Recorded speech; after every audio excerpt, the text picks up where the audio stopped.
Right. This video was requested by one of my followers on Twitter.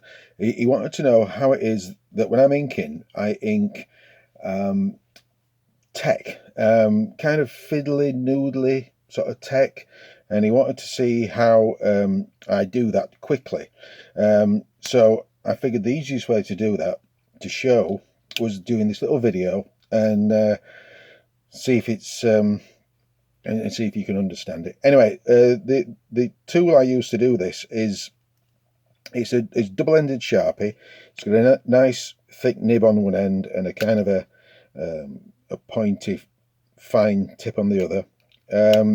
And what I do is start out by blocking in shapes on this. This is a pencil which I printed out. This is a pencil from a Judge Dredd episode that I drew some time ago, and this is as detailed as my pencils get.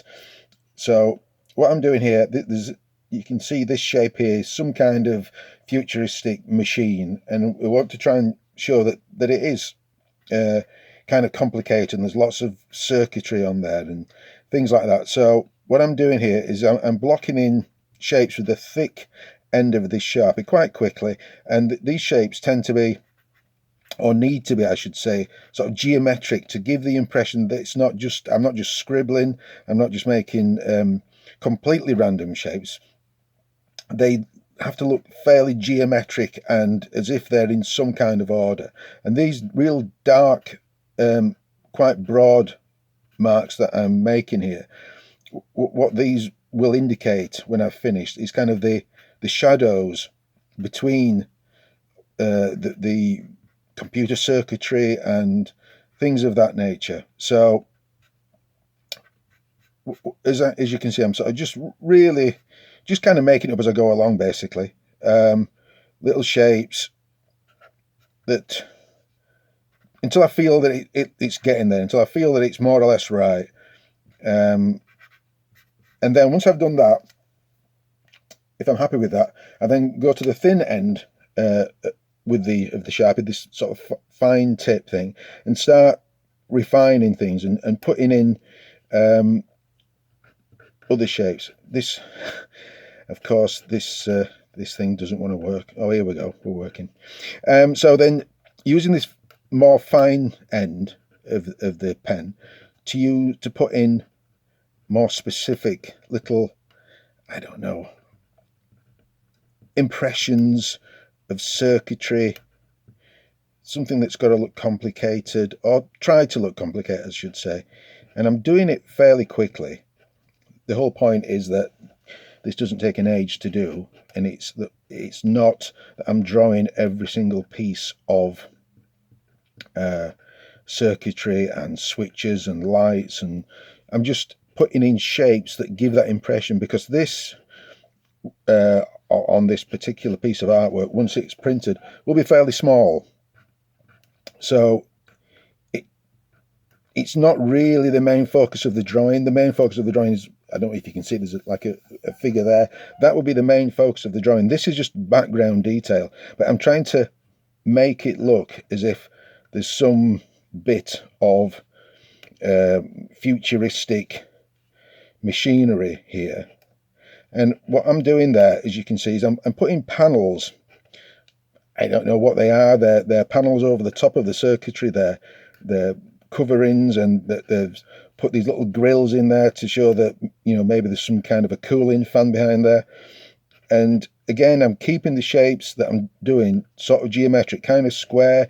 You may be throwing the odd diagonal or something like that occasionally, but then fill in with lots of smaller shapes, the odd circle maybe, and then build up this texture, really is probably the best way to describe it, a texture of geometric marks, which when glimpsed on a comic page give the impression that this is, there's some kind of order to it. It's a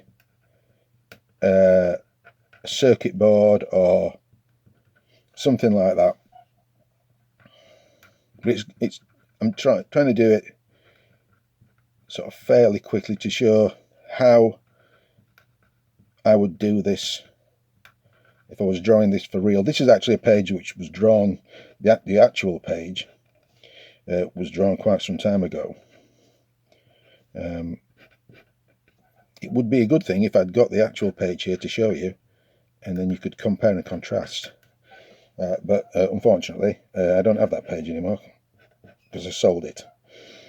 So this is the way that I do it, and you can see that I'm building up this texture, this combination of shapes, and again things like, so what you've got there, you've got all this computer circuitry, little fine pieces, little diodes, little switches and things, and then over the top of it you got these occasional big panels, big stainless steel panels with slots cut in them that, maybe, as I said before, there's like a fan behind there, a cooling fan, like you might see on the back of a desktop computer or something like that.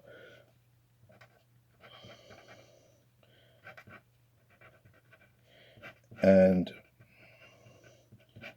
yeah, that's basically the way I do it, so that when you see when it's finished, and then you stick in, I don't even know what that would be, an aerial or something, and kind of make it a little bit, not all the edges should be clean and straight. There's bits sticking out, there's bits that aren't plugged in, and that's the point. Put in, like, there's some holes there or something, like maybe there's going to be a cable plugged in there later on. There. So just done fairly roughly there, but I'm sure you can see what I'm getting at. I hope you can anyway. So that's the way I do it. Hope that helps.